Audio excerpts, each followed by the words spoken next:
உங்க போன்ல ஆயிரக்கு மேல கான்டாக்ட்ஸ் இருக்கலாம், சோஷியல் மீடியால ஆயிரக்கணக்கான ஃபாலோவர்ஸ் இருக்கலாம். ஆனா என்னைக்காவது ஒரு நாள் மனசு கஷ்டமா இருக்கும்போது ஒரு ஃபோன் பண்ணி பேச நிஜமாவே ஒருத்தர் கூட இல்லையேன்னு அந்த தனிமையை உணர்ந்திருக்கீங்களா? நம்ம எல்லாரும் இன்டர்நெட் மூலமா உலகத்தோட கனெக்ட் ஆகிருக்கோம். ஆனா உள்ளுக்குள்ள டிஸ்கனெக்ட் ஆகிருக்கோம்னு உங்களுக்கு தெரியுமா? வணக்கம் நேர்களே. இந்த கேள்வி இன்னைக்கு பலருடைய கசப்பான உண்மை.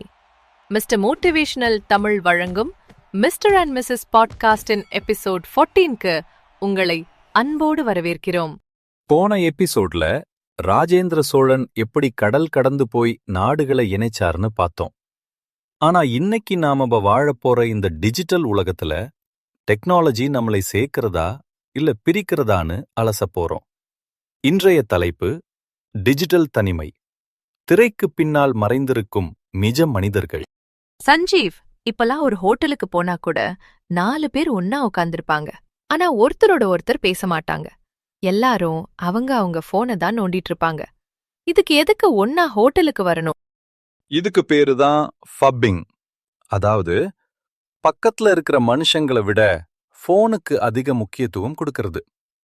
நாம ஒருத்தரோட போட்டோவுக்கு லைக் போடுறோம், கமெண்ட்ல ஹார்ட் சிம்பிள் போடுறோம். ஆனா அதே மனுஷன் நம்ம நேர்ல வரும்போது ஒரு புன்னகை கூட பண்றது இல்ல. உண்மைதான். வாட்ஸ்அப் குரூப்ல 24 மணி நேரமும் அரட்டை அடிக்கிறவங்க நேர்ல பார்த்தா ஹாய் சொல்லக்கூட யோசிக்கிறாங்க.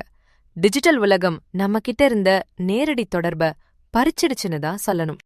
சோஷியல் மீடியால ஒருத்தர் போடுற சந்தோஷமான போட்டோ பின்னாடி எவ்வளவு கண்ணீர் இருக்கும்னு நமக்கு தெரியாது. ஆனா நாம அத அவங்களோட ஒட்டுமொத்த வாழ்க்கைன்னு நம்பிடுறோம். ஆமா சஞ்சி, மத்த தம்பதிகள் பாரிஸ் போற மாதிரியும் புது கார் வாங்குற மாதிரியும் போடுற போட்டோக்களை பார்த்துட்டு நம்ம வாழ்க்கை மட்டும் ஏன் இவ்ளோ மொக்கையா இருக்குன்னு தங்களுக்கு தாங்களே மன அழுத்தத்தை உருவாக்கிக்கிறாங்க. இதனால தம்பதிகளுக்குள்ள தேவையில்லாத ஈகோவும் சண்டையும் வருது. நம்ம வாழ்க்கையோட பிஹைண்ட் த சீன்ஸை மத்தவங்களோட ஹைலைட் ரீல் கூட ஒப்பிட்டு பார்க்கறது தான் இன்னைக்கு நடக்கிற பெரிய தப்பு. சஞ்சீவ், ஒரு மெசேஜ் வரும்போது வர அந்த டிங் சத்தம் கேட்ட உடனே ஏன் நம்ம கை தானா போனுக்கு போகுது? அதுதான் டோபமின் ஹிட். நம்ம மூளைக்கு ஒரு சின்ன லைக் வரும்போது ஒரு தற்காலிக மகிழ்ச்சி கிடைக்கும். அது ஒரு போதை மாதிரி. அந்த நோட்டிஃபிகேஷன் வரலன்னா நாம உடனே சோகமாயிடுறோம். நம்ம சந்தோஷத்தை ஒரு ஆல்காரிதம் கிட்ட அடகு வச்சிருக்கோம். இது நம்ம கவனச்சிதறலுக்கு ஒரு முக்கிய காரணம். சரி, இதுல இருந்து எப்படி வெளியே வருது? தம்பதிகள் வீட்டுக்குள்ள வந்ததும் ஒரு இடத்துல போனை மொத்தமா வச்சிடலான்னு ஒரு ரூல் போடலாம் இல்லையா? கண்டிப்பா. No phone zone. சாப்பிடும்போதும் பெட்ரூமிலும் ஃபோன் பயன்படுத்தக்கூடாது. Turn off notifications. தேவையில்லாத ஆப்ஸ் நோட்டிஃபிகேஷனை ஆஃப் பண்ணுங்க. Quality conversations. ஒரு நாளைக்கு குறைஞ்சது 30 நிமிஷம் ஃபோனை தள்ளி வச்சுட்டு உங்க துணைக்கிட்டையோ பெற்றோர்கிட்டையோ கண்ணை பார்த்து பேசுங்க. நண்பர்களே, இன்னைக்கு நம்ம எபிசோட் 14ல டிஜிட்டல் தனிமையை பத்தி பேசினோம்.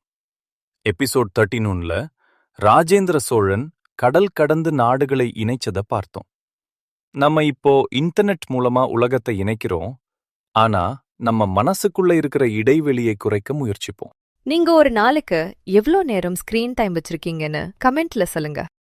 இந்த பாட்காஸ்ட் பிடிச்சிருந்தா மிஸ்டர் மோட்டிவேஷனல் தமிழ் சேனலை சப்ஸ்கிரைப் பண்ணுங்க. அடுத்த எபிசோட்ல சந்திப்போம். நன்றி, வணக்கம். நன்றி, வணக்கம்.